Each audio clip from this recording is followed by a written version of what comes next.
নমস্কার বন্ধুরা, দেবী কিচেনে সবাইকে স্বাগত। আশা করি সবাই ভালো আছেন। আজ আবার আপনাদের সামনে চলে আসলাম একটা নতুন ভিডিও নিয়ে। আজ আমি বানাবো মাছ মটরের কাবাব। তার জন্য আমি 4 পিস রুই মাছের পেটি নিয়েছি, আর নিয়েছি 1 বাটি মটর, হলুদ গুঁড়ো নিয়েছি একটু, আর এখানে কিছু গোটা মশলা নিয়েছি, জিরে, ধনে, গোলমরিচ, শুকনো লঙ্কা, একটু জয়িত্রীর ফুল, আর 2টো ছোটো এলাচ নিয়েছি, আর একটু দারচিনি নিয়েছি। এটা আমি শুকনো খোলায় ভেজে নেব। একটু লঙ্কা গুঁড়ো নিয়েছি, ধনেপাতা কুচি নিয়েছি, পেঁয়াজ কুচি নিয়েছি, চিনি নিয়েছি, আদা বাটা, রসুন বাটা, কাঁচা লঙ্কা বাটা, 2টো সিদ্ধ আলু গ্রেট করে রেখেছি, একটু কর্নফ্লাওয়ার নিয়েছি, স্বাদ মতো লবণ, আর সাদা তেল নিয়েছি। তাহলে ভিডিওটা না টেনে দেখতে থাকুন আমি কিভাবে মাছ মটরের কাবাব তৈরি করি, খুব সহজে। প্রথমে আমি গোটা মশলাগুলো ভেজে নেব। প্রথমে লঙ্কাটা একটু ভেজে নিয়ে তারপরে অন্য মশলাগুলো দেব। দেখুন বন্ধুরা, লঙ্কাটা মোটামুটি ভাজা হয়ে গেছে। এবার আমি অন্য ধনে, জিরে, জয়িত্রীর ফুল, গোটা গরম মশলা, মানে এলাচ দিয়েছি, আর 2 টুকরো এই যে দারচিনি দিয়েছি। এটা একটু ভেজে নেব। 1 মিনিটের মধ্যে ভাজা হয়ে যাবে, বেশি লাল করে ভাজা যাবে না, তাহলে মশলাটা তিতো হয়ে যেতে পারে।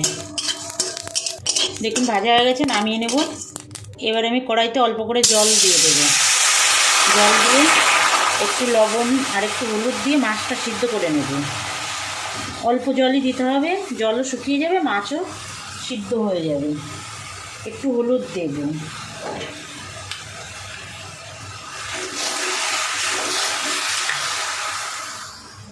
এবার জলের মধ্যে মাছগুলো দিয়ে দেবো।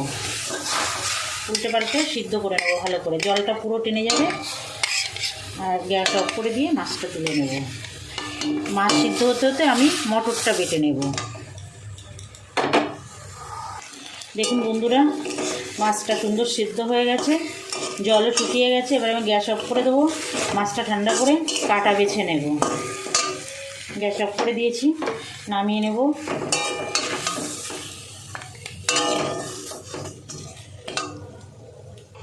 বন্ধুরা, আমি মাছের কাঁটাগুলো বেছে নেব। আমি কাঁটা চামচের সাহায্যে কাঁটাগুলো বাছবো। দেখুন কত সুন্দর বাছা হয়ে যাবে। এই যে বাছা হয়ে গেল একটা।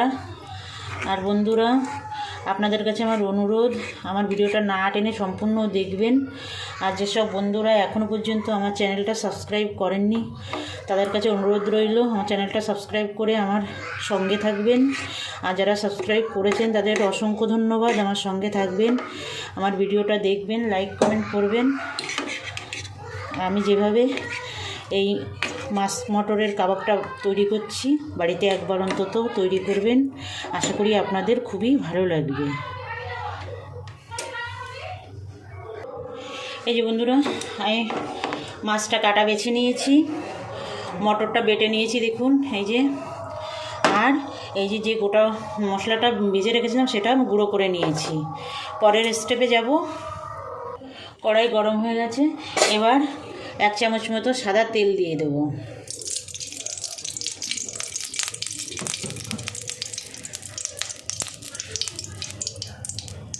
তেল গরম হয়ে গেছে, এবার 1/2 চামচ গোটা জিরে ফোড়ন দেবো।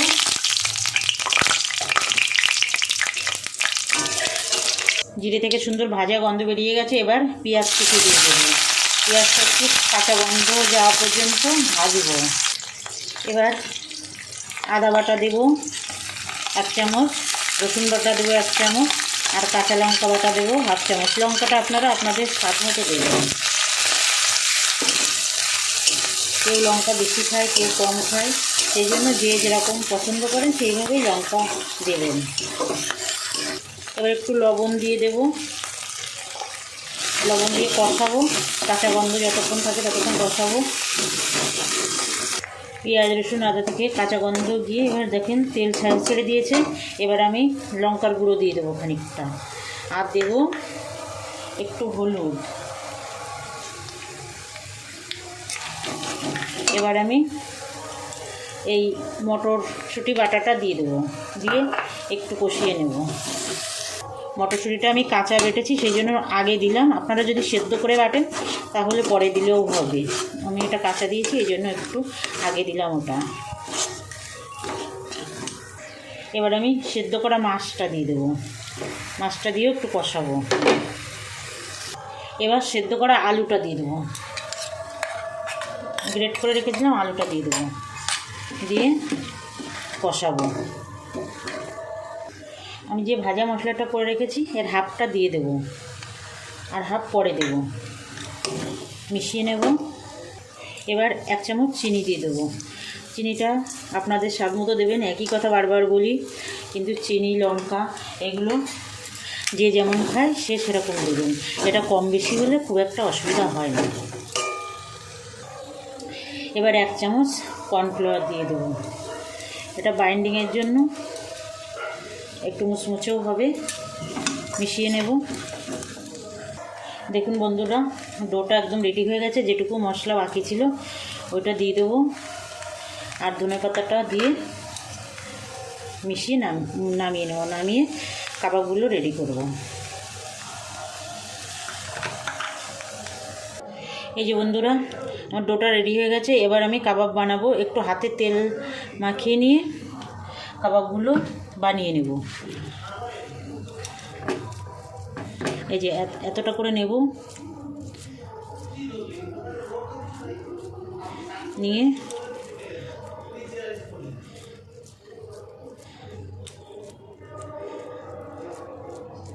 এই যে এইভাবে সবগুলো কাবাব আমি বানিয়ে নেব। আরেকটা বানিয়ে দেখিয়ে দিচ্ছি।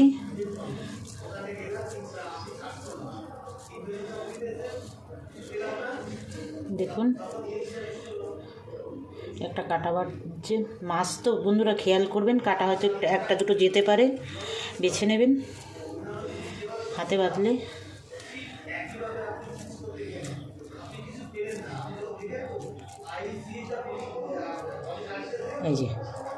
এই যে দেখুন, এই যে এইভাবে বানিয়ে নেব সবগুলো। এই দেখুন বন্ধুরা, সবগুলো কাবাব আমার বানানো হয়ে গেছে। এবার ভেজে নেব। কড়াই গরম হয়ে গেছে বন্ধুরা। আমি 1 চামচ মতো সাদা তেল দেব। আমি এটা ডিপ ফ্রাই করব না, স্লো ফ্রাই করব, সেই জন্য আমি বেশি তেল দেব না। আর 1 চামচ বাটার দেব। আপনারা শুধু বাটার কিংবা শুধু ঘি দিয়েও ভাজতে পারেন, কিন্তু আমি তেল আর বাটার দুটো মিলিয়ে ভাজবো।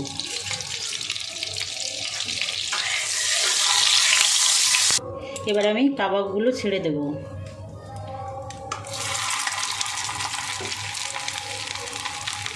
মিডিয়াম টু লো আছে কাবাবগুলো ভালো করে ভেজে নেব। আমার ফ্রাই প্যানটা অনেক বড়, সেই জন্য আমি সবগুলো কাবাব একসঙ্গে ভেজে নিয়েছি। আপনাদের যদি ছোট হয় তাহলে কম কম করে দিয়ে ভাজবেন, আর একবার বানাবেন, আর আশা করি আপনাদের খুব ভালো লাগবে। দেখুন বন্ধুরা, কাবাবগুলো ভাজা হচ্ছে, প্রায় হয়ে গেছে। নামিয়ে নেব। দেখুন কত সুন্দর হয়েছে, খেতেও ভীষণ টেস্টি হয়। বানিয়ে দেখবেন, আশা করি সবাই ভালো বলবে, যারা খাবে সবারই পছন্দ হবে। দেখুন বন্ধুরা, কাবাব একদম রেডি হয়ে গেছে। এখন খাওয়ার অপেক্ষা। বানিয়ে ফেলুন বাড়িতে, চটজলদি আমি যেভাবে বানিয়েছি এভাবে বানিয়ে ফেলুন। আজ তাহলে এই পর্যন্ত থাক বন্ধুরা, আবার দেখা হচ্ছে নতুন কোনো ভিডিওয়। নমস্কার।